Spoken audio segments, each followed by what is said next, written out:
warahmatullahi wabarakatuh. Perkenalkan, kami dari kelompok 2 akan membahas mengenai fraud awareness program untuk usaha catering. Usaha catering sendiri dengan karakteristiknya yang melibatkan banyak pihak serta pengelolaan dana yang besar membuatnya rawan akan terjadi kecurangan atau fraud. Fraud sendiri merupakan tindakan secara sengaja memberikan keuntungan yang tidak semestinya kepada pihak tertentu. Untuk itu, penting diadakan upaya pencegahan yang sistematis, salah satunya melalui fraud awareness program yang bertujuan untuk meningkatkan pemahaman karyawan untuk memahami, mendeteksi, serta mencegah terjadinya fraud. Selanjutnya adalah beberapa potensi atau risiko fraud yang kemungkinan terjadi di perusahaan catering. Yang pertama adalah penggelapan dana.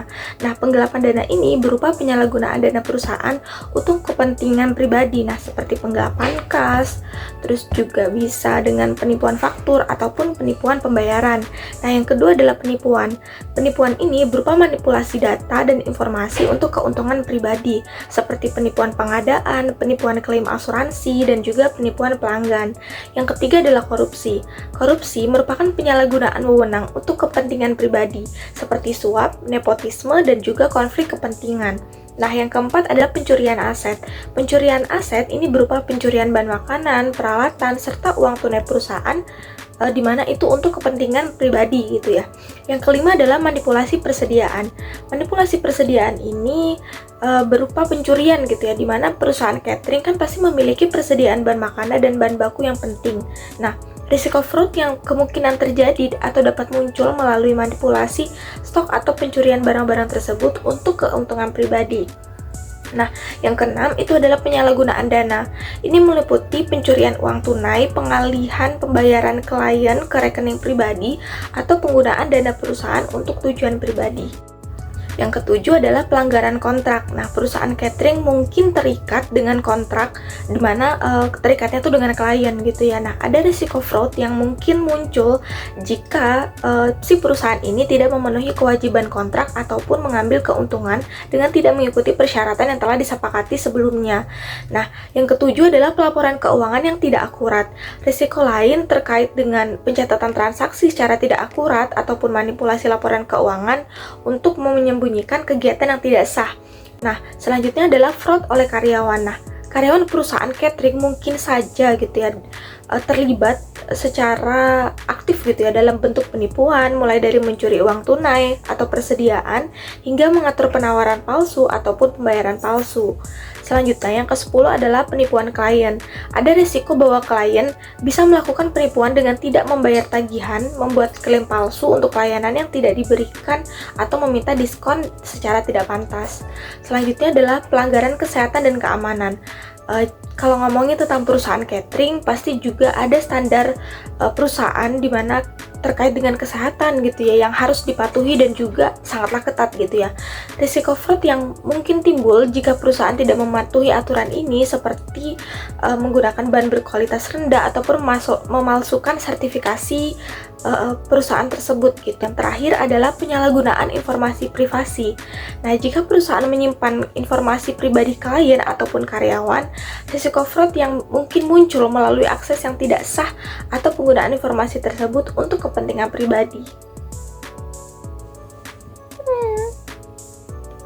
Nah, di sini saya akan membahas mengenai gejala fraud. Seperti yang kita ketahui, bahwa gejala fraud itu sendiri merupakan suatu petunjuk bahwa fraud itu sedang dilakukan. Nah, pada perusahaan catering, kita bisa mengidentifikasi fraud dari 4 aktivitas. Yang pertama, yaitu pada tahap penerimaan pesanan pelanggan. Yang kedua, pada saat tahap penyediaan bahan baku.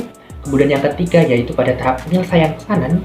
Dan yang keempat, atau yang terakhir, yaitu pada saat tahap pengiriman pesanan kepada pelanggan. Yang pertama, yaitu pada tahap penerimaan pesanan. Gejala fraud dapat dilihat ketika misalnya didapati adanya pesanan atau tambahan harga barang yang tidak sesuai dengan kesepakatan awal. Kemudian ketika adanya harga yang tidak normal pada pesanan yang tidak sesuai dengan apa yang telah perusahaan tetapkan. Kemudian yang ketiga yaitu adanya perubahan gaya hidup karyawan yang menjadi lebih hedon. Padahal gaji karyawan tersebut kecil. Hal ini bisa saja terjadi ketika karyawan tersebut menggelapkan dana pelanggan, misalnya uang pesanan, untuk digunakan untuk membiayai kehidupannya. Seperti itu. Nah, dari sini, owner harus mulai curiga terhadap aktivitas ini. Kemudian yang kedua yaitu pada tahap penyediaan bahan baku.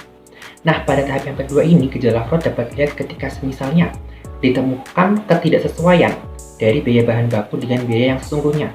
Misalnya lebih besar expense-nya seperti itu. Kemudian ketika didapati bahan-bahan yang dibeli ke supplier itu ternyata kurang dibandingkan dengan jumlah yang seharusnya dibeli. Nah, dari sini owner juga harus mulai waspada terkait aktivitas atau temuan-temuan ini. Kemudian yang ketiga yaitu pada saat tahap penyelesaian pesanan. Gejala fraud dapat dilihat ketika semisal rasa atau bentuk dari makanan yang telah dibuat tersebut tidak sesuai dengan standar yang telah ditetapkan oleh perusahaan, atau ketika pesanan yang akan dikirimkan kepada pelanggan tersebut tidak sesuai dengan perjanjian awal yang telah ditetapkan. Kemudian yang keempat atau yang terakhir yaitu pada tahap pengiriman pesanan.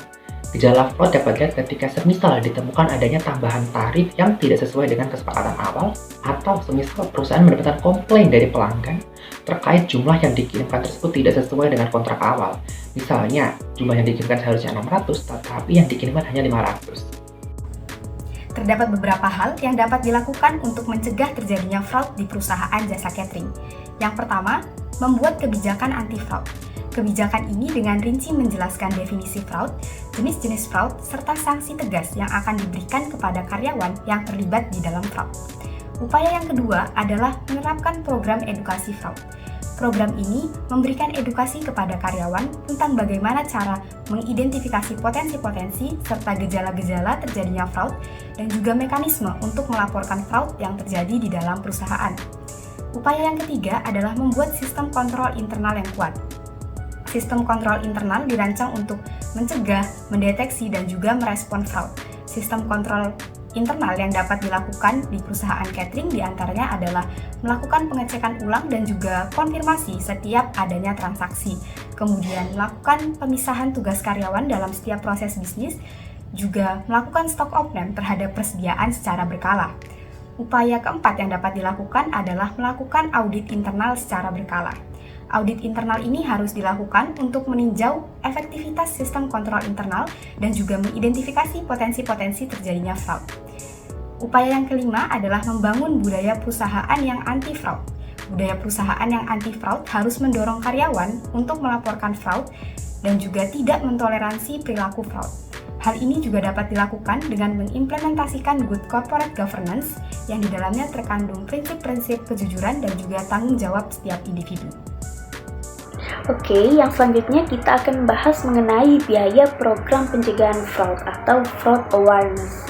Nah, sebelum perusahaan itu menerapkan program pencegahan fraud, patut mempertimbangkan biaya implementasi.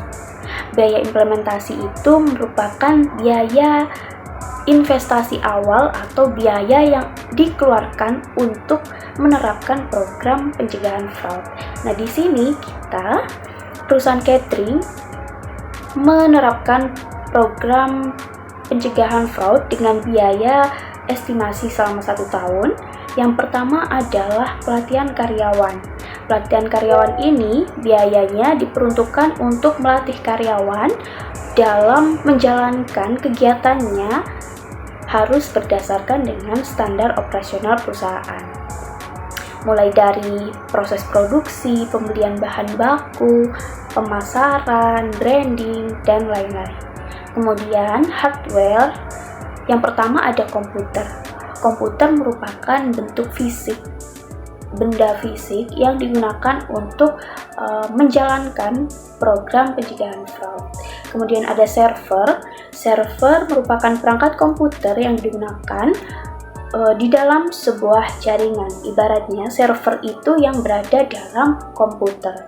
Nah, server fungsinya adalah menyimpan data digital, kemudian menyediakan database, mengatur traffic data, juga sebagai bentuk perlindungan dari serangan hacking. Kemudian ada CCTV. CCTV ini merupakan alat untuk melakukan pemantauan secara langsung kegiatan yang ada di perusahaan. Yang selanjutnya ada software. Software yang pertama ada Visual Inventory atau aplikasi yang digunakan untuk melakukan manajemen persediaan.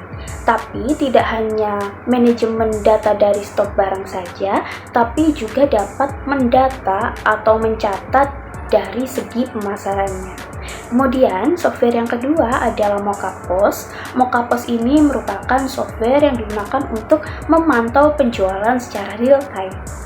Nah, aplikasi ini itu membantu owner dalam mengelola setiap transaksi penjualan, juga stok barang yang ada di gudang, maupun operasional perusahaan atau operasional bisnis yang memudahkan pengelolaan laporan keuangan. Kemudian software yang ketiga ada SAS Fraud Management, yaitu aplikasi yang digunakan untuk memantau transaksi.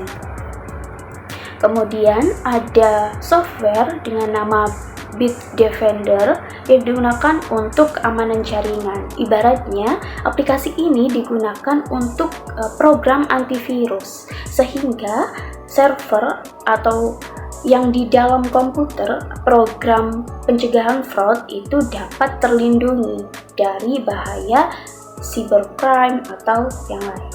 Kemudian yang terakhir adalah pemeliharaan software yang digunakan untuk apabila software tersebut melakukan update, kemudian juga untuk memantau apakah software yang sedang digunakan sekarang itu masih berlaku atau masih baik digunakan atau butuh untuk diganti dengan software yang lain. Baik, walaupun perusahaan mengeluarkan banyak biaya untuk fraud awareness program, tetapi hal ini juga akan mendatangkan banyak manfaat bagi perusahaan. Manfaat pertama yakni perusahaan dapat menghindari adanya kerugian finansial. Hal ini didukung dari adanya fraud awareness program sehingga perusahaan dapat mengantisipasi, meminimalisir, bahkan menghilangkan resiko dari fraud. Yang kedua, adanya unsur citra nama perusahaan yang meningkat. Hal ini terjadi karena perusahaan yang memiliki fraud awareness program yang baik tentu saja akan dilirik oleh pelanggan, oleh pemasok, bahkan investor, sehingga nama perusahaan akan naik juga. Dan yang ketiga yakni adanya operasional yang lebih efisien dan lebih baik di masa yang akan mendatang. Dengan adanya fraud awareness program, tentu saja perusahaan dapat melakukan langkah-langkah mitigasi atau langkah-langkah pencegahan terjadinya risiko fraud. Tentu saja hal ini akan mendatangkan banyaknya manfaat kepada karyawan, yang mana karyawan bisa lebih fokus, bahkan karyawan dapat meningkatkan efisiensi produktivitas dari operasional perusahaan. Baik, kesimpulannya, kecurangan atau fraud merupakan isu yang bisa saja terjadi dalam usaha catering. Berbagai macam bentuk fraud yang bisa terjadi telah dijelaskan pada bagian sebelumnya. Di sini dapat kita lihat bahwa penerapan fraud awareness program memang sangat penting. Selain itu, penerapan good corporate governance serta pengendalian internal yang baik juga dapat membantu meminimalkan risiko terjadinya fraud, baik dari manajemen ataupun karyawan. Untuk itu, semua pihak yang terlibat dalam usaha catering diharapkan dapat bertanggung jawab serta memastikan tata kelola yang baik untuk mencegah terjadinya fraud di masa depan dan mencegah adanya kerugian bagi perusahaan.